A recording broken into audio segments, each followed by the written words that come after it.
আমি তিনটা তিনটা পুলিং স্টেশন ভিজিট করে আইলাম এখন। হ্যাঁ, ভালোই পিসফুল।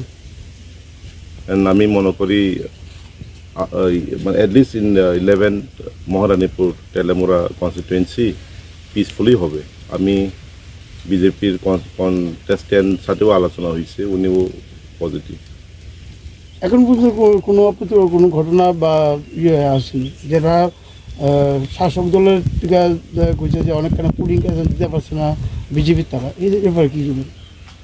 না শুনেন, অ্যাজ অফ নাও পিসফুল। আমি যতটুক ইনফরমেশন পাইছি কোনো জায়গাতে কোনো ঘটনা হয়নি আজ পর্যন্ত। আর আপনি যে প্রশ্ন করছেন যে কোনো পুলিং এজেন্ট নাই, ওইটা তো তারাই জানবে। আমি মনে করি যেগুলোতে আমি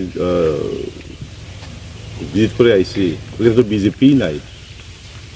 বিজেপি না থাকলে পুলিং এজেন্ট কোথায় থেকে থাকবে? তবে আমি চাই যে পুলিং এজেন্ট থাকুক, যে কোনো জায়গা থেকে নিয়ে আসুক। I have no problem in that. তবে ফেয়ার অ্যান্ড ফ্রি ইলেকশন হওয়ার দরকার, হওয়া উচিত। 11 মহারানীপুর তেলিয়ামুড়া কেন্দ্রের মধ্যে এখন পর্যন্ত কোনো বিক্ষিপ্ত কোনো ঘটনা কি আপনার না, as per my information is concern, as of now no, কোনো ইয়ে হয়নি। শান্তিপূর্ণ চলছে? শান্তিপূর্ণ, ইয়েস।